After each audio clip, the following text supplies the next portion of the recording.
Okay, coming to the new this class. Okay, this PPT I'm going to tell you about the one more question. Okay, that is what the how discretization process happens in finite element method. Okay, so this question is also very important. Okay, explain a discretization process in finite element method. Okay, I already told you finite element method is meant what? It is a numerical technique to solve the complex problem. Okay, those problems related to what? The material boundary condition, that is what? The loading material. Okay, all those things. Okay, that is called as what? Finite element method. Okay, so finite means what? To divide the given element. Okay, small pieces, that pieces are called as an element. Okay, so you have to remember this. Okay, so basic steps involved in FEM is different, and what discretization process steps is very different. Okay, so many students, they are confused to write the same in examination. They may write, if they ask discretization process also, they means what? Basic steps. Okay, that is different and this is different. Okay, so discretization process means how you are going to define the element, how you are going to divide the element. Okay, so which element you are going to suitable for this, and what is a node, and what how you are going to denote the node of numbering scheme. This all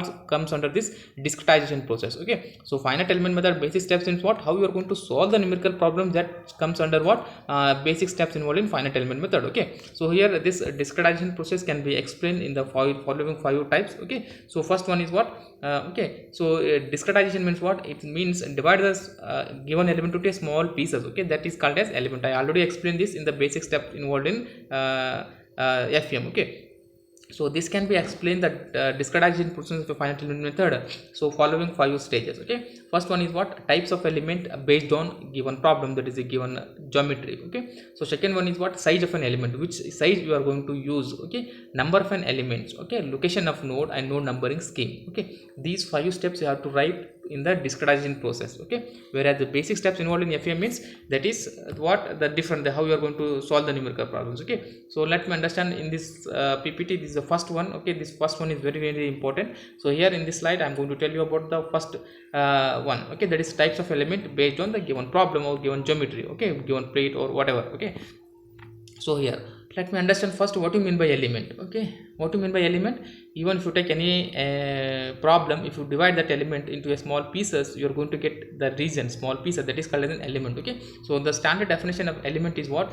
It is an element is a mathematical relation that defines how the degree of freedom, that is DOF, of a node relate to the next. Okay, if you divide the small pieces, mean you are going to get attached element. Okay, so that element indicate what? How the mathematically it relate to the next element. Okay, and also it will show the degree of freedom, how many degree of freedom will be there from each node. Okay, okay, and that relate to the next element. Okay, so this is the definition of an element. Okay, so these element can be lines, or that is a trusses, beam, or area. Okay, 2D or 3D, plate and membranes. Okay, or a solid. Okay, bricks and tetraedral, that is a 3D axis. Okay, it also relate how the deflection create the stresses. Okay, so type of element used in finite element analysis, and the depending upon the problem type and the analysis requirement. Okay, so the element which are going to use in the ANSYS software, it depend upon not the question, it depend upon how the problem, which type. Okay, and the analysis is required. Okay, depending upon these two, we are going to select the element. Okay, so if you divide the more number of element, you are going to get the more accurate result in the finite element analysis. Okay, you have to remember this. Okay,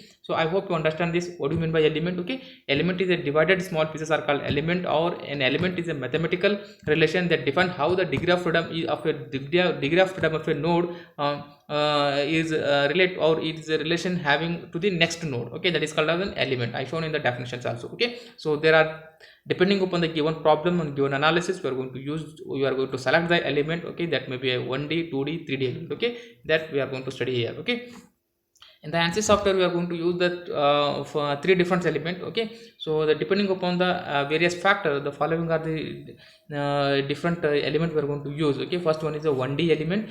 D means dimensional. Okay, one dimensional element, and the second dimensional element, and third dimensional element, and axisymmetric element. Okay, these are the 4 element we are going to use in the ANSYS software. Okay, let me understand by one what you mean by 1D element, what you mean by 2-dimensional element, what you mean by 3-dimensional element. Okay, so look at here. First let me understand 1D element. Okay, so 1-dimensional element are the suitable for the analysis of only the 1-dimensional element. Okay, so example for 1-dimensional element means bar, trusses, beam, okay, frame, okay, etc. Okay, in this element there are 2 nodes, and at each node 1 degree of freedom is present along the x direction. Okay, you have to remember. Okay, So look at the example here. The bar is subject to a axial load. Consider this is a bar. Okay, here how many nodes are there? One node and two node. U1 stands for displacement, U2 stands for displacement at node number 2. Okay, one end is fixed, another end is axial force. Okay, so this same diagram you are going to show in the what here, the free that is what free body diagram. Okay, so just you draw one line, that is a line, that is a line. Here node number 1, node number 2. At node number 1, U1 F1. U1 means what? Force at node number 1, displacement at node number 1, force at 2, for you displacement at 2. Okay, so here node number 1 is fixed, so here that u1 and f1 will become 0 because there is no displacement. Okay, so here what you are going to understand in this ppt is mean in one dimensional element each node having only 1 degree of freedom. Okay, this is very important, you have to remember. Okay, such element are called as one dimensional element. Okay, let us assume this is a two, this is like a linear. Okay, so this is a two noded linear element. Okay, this is a three noded linear element. Why? So in between it is connected. Okay, 1 2 3, and it is a similarly 1 2 3 4, this is a four noded cubic element. Okay, these elements are called as what? One dimensional element. Okay, so what are one dimensional element? One dimensional elements are suitable for the only one day analysis problem, and each node having only 1 degree of freedom along the x direction is called as one dimensional element. Examples are bar, beam, trusses, frame. Okay, all those things comes under one dimensional element. Okay, so next one is a 2D element. Okay, these elements are suitable for the analysis of 2D analysis. Okay, such as a plane stress problem and plane strain problem. Okay, these are also called as a plane element. Okay, so here examples are what? Triangle element and quadrilateral element. Okay, so this last session is very important. So in this element there are 2 degree of freedom at each node along one is x and y direction. Okay, let us assume this is a 2D diagram. Okay, so triangle element is a 2D diagram, each node having 2 degree of freedom. Okay, here u1 is x and v1 is y direction, u2 v2, v3 u3 v3. Okay, each node having a 2 degree of freedom. Okay, triangular element. Similarly quadrilateral element. Okay, so here 4 point will be there, 4 nodes will be there, 1 2 3 4 along x, that is at node number 1 u1 v1, u2 v2. Okay, u3 v3, u4 v4. Okay, so each node degree of freedom is 2, whereas in 1D element each node having degree of freedom is what? 1. Okay, so here example for triangular element, quadrilateral element. Okay, so you have to remember. Okay, this is about the 2D element. Okay, coming to the 3D element. Okay, so these elements are suitable for the analysis of the 3D analysis problem. They are also called as a solid element. Okay, like prism, tetrahedral element or hexahedral element. Okay, so 3-dimensional objects are called as 3D element. Okay, so this is a tetrahedral element. Okay, so this is a rectangular prism. Okay, prism. So look at the here 3-dimensional object will be there. Okay, solid element. Okay, these are the two example for 3D element. Okay, that is prism you have to remember, or hexahedral element you have to remember, or rectangular prism also you have to remember. Okay, 3D element. Okay, so these are again 3D element. Okay, this is 7 noded prism, 6 noded prism. Node nothing but what? Connectivity between the two joints. Okay, so these are the two example for the 3D element. Okay, so look at this object. Okay, this diagram. So 2D element examples are triangle, quadrilateral. Okay, 6 noded element, 8 noded element. Okay, these are the 3D element. Okay, 3 axis. Look at the solid elements, and this is a thickness. Okay, so these two, that is the difference between 2D and 3D element. Okay, so the dotted indicate what? The noded element. Okay, next one is again same 3D elements. Again 3D elements are classified into different categories, that is a tetrahedral, penta, hexa, pyramid. Okay, all these three comes under what? 3D element. Just to assume that 3D elements is a solid element. Okay, so whatever that node may be. Okay, so if you look into the solid elements means that it belongs to the 3D element. Okay, so look at this diagram also. Okay, 1D means each node having 1 degree of freedom, 2D means each node having a 2 degree of freedom. Okay, these are the 2D element. 3D also having 3-dimensional object, that is x, y, z. Okay, these are the different images for the differentiate between the 1D, 2D and 3D. Okay, same in 1D element. Okay, actual model is like this. Okay, rod, truss or beams. Okay, 2D element means what? Plane strain and plane stress. Okay, and 3D element means solid element. Okay, so apart from means spring, mass, rigid will be there, this is not required. Okay, so at in the 1D element, one dimensional element, we are going to feed the length, here the area you are going to get, here the volume you are going to feed. Okay, so this is about that just information about the software. Okay, so look at this is the definition of node and element. Node nothing but what? It is a element plate. If we are going to divide the small pieces, here I divided rectangular 4 pieces. Okay, so each point that is called as a node. Element nothing but what? It is a mathematical relation. It will indicate how the degree of freedom will be there to the next element. That is what? Element, that is small pieces divided element.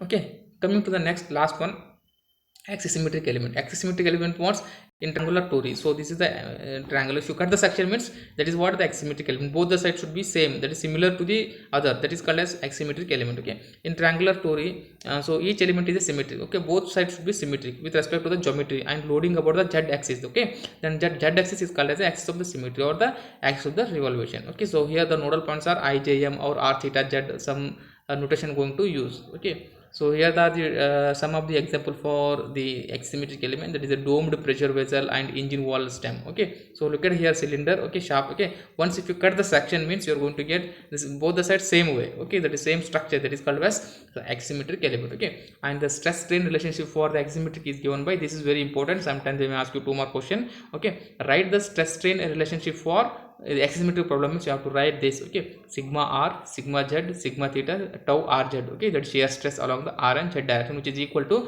E divided by 1 plus mu 1 minus 2 mu. Okay, so E stands for what? Young modulus or material property. Okay, it is symmetry. Okay, so here the one side is symmetry, one side I have shown the mark. Okay, so 1 minus mu, here 4 into 4 matrix it is 1 minus mu 0, and here again here the mu 1 minus mu 0, 1 minus mu 0, 1 minus 2m by 2. This is a direct formula. Okay, and stress strain, that is r direction, z direction, theta direction, and gamma x rz. Okay, so they have to remember this, and this side is similar to this. Okay, just if you fold this means you are going to get the same values here. Okay, otherwise you can write mu.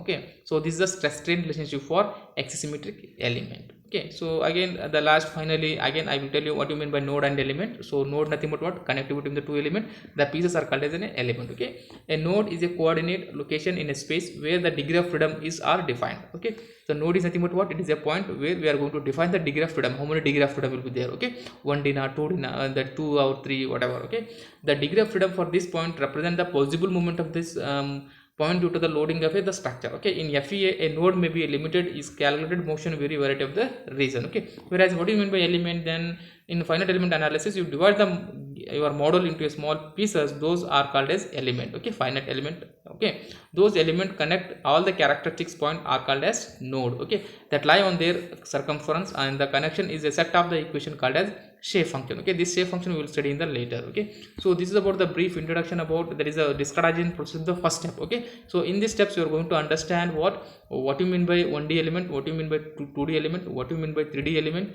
and what you mean by what axisymmetric element. Okay, 1D element means what is the differentiate between 1D element, 2D element, 3D element. Okay, with example. Okay, so I hope you understand the first step of discretization process in FEM. Okay, so in the second step you are going to study again the next further stages 2, 3, 4, 5. Okay, I hope you understand this. Okay, thank you.